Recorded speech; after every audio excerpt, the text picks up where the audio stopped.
நண்பர்களே, தோழர்களே, நாடு முழுவதும் மார்க்சிஸ்ட் கம்யூனிஸ்ட் கட்சியின் சார்பில் ஒன்றிய அரசினுடைய மிக மோசமான பட்ஜெட்டை கண்டித்து இந்த போராட்டத்தின் ஒரு பகுதியாக நம்ம நடத்திட்டு இருக்கிறோம். நிதி ஒதுக்குறாங்க, நாங்களாம் இந்த போராட்டம் நடத்திட்டு இருந்தா பிஜேபி போய் திருப்பரங்குன்ற மலையை பாதுகாக்கிறாங்க. திருப்பரங்குன்ற மலை இல்ல, இந்தியாவில் இருக்கிற ஏகப்பட்ட மலைகளை கார்ப்பரேட் முதலாளிகளுக்கு சுரண்டி சுரண்டி தின்றதுக்கு ஏக விட்டு வச்சிருக்கான். டங்ஸ்டன்ல அந்த பகுதியில மிகப்பெரிய சுரங்கத்தை கையகப்படுத்துறதுக்கு ஒன்றிய அரசு ஒப்புதல் கொடுத்தது. மக்கள் போராட்டம் தடுத்து நிறுத்துச்சு. இந்தியா முழுக்க இருக்கிற எல்லா மலையையும் கார்ப்பரேட் கொடுத்துருவானுங்களாம், அதை சுரண்டி தின்றதுக்கு கையில கொடுத்துருவானுங்களாம்.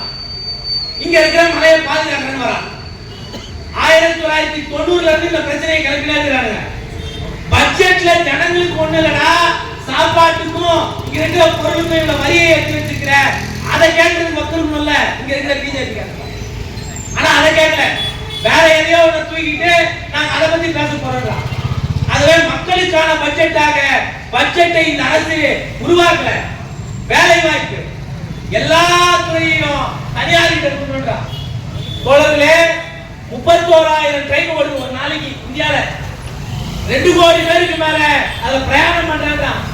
ஆனா நிதியமைச்சர் வாசிச்ச பட்ஜெட்ல ஒரு இடத்துல கூட ரயில்வேன்னு பேசல. பிஜேபி ஆட்சி வரதுக்கு முன்னாடி ரயில்வேக்கு தனி பட்ஜெட் இருந்தது. அவ்வளவு பெரிய பொதுத்துறைய பட்ஜெட்ல ஒரு வார்த்தை கூட சொல்ல இந்த அம்மா. அந்த ரயில்வே துறையில மட்டும் கோடிக்கணக்கான பணியிடங்கள் இருக்கு. பணியிடங்களை நிரப்ப மாட்டோம், ரயில்வே தனியார் கிட்ட கொடுத்துருவோம். இந்த வந்தே பாரத் ஒரு ட்ரெயின் விட்டா பாருங்க, ஏற்கனவே நல்லா வேகமா ஓடி இந்த ட்ரெயின் ஸ்பீட் எல்லாம் குறைச்சிட்டு வந்தே பாரத் ஸ்பீடா ஓடுறான்.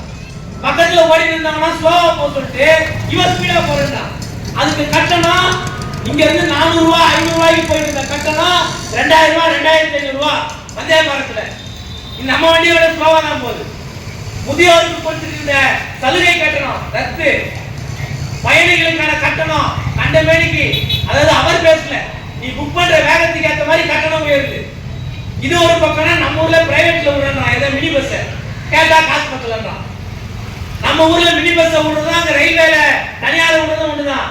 இன்னைக்கு வடபழனி கிட்ட போல 2 பேரு டிரைவர் கண்டக்டருக்கு சஸ்பென்ஷன். என்னடான்னு கேட்டா, பிரைவேட் கான்ட்ராக்ட் விட்டு டிரைவர் கண்டக்டர் வேலைக்கு எடுத்துக்கிறான். நம்ம கட்சி நம்முடைய சங்கம் போராட்டம் நடத்துறோம், இங்க விடாதறான்றோம். சின்ன பிள்ளைங்க மாதிரி எல்லாரையும் கூட்டு வந்து பஸ்ல ஏற்றி விட்டா அவன் செல்ஃபி எடுத்து போஸ்ட் போட்டுறான் பஸ்ல. தனியார் துறையை எங்க அனுமதித்தாலும் அது போராடல தான் முடியும், மக்களுக்கு பாதிப்பா தான் முடியும்.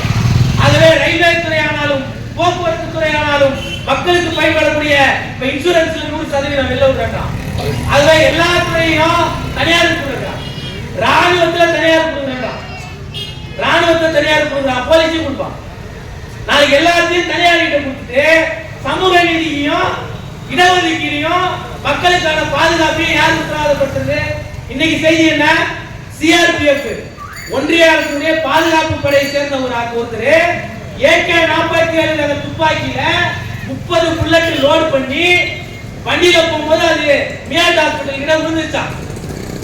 விழுந்தது கூட தெரியல, அவன் போயிட்டாரு. ரோட் ஷோ பண்ண நம்மள மாதிரி ஒரு ஆளு AK-47 யோசிச்சு பாருங்க, AK-47 துப்பாக்கி 30 புல்லட்டோட எடுத்து போய் போலீஸ் ஸ்டேஷன்ல ஒப்படைக்கிறான்.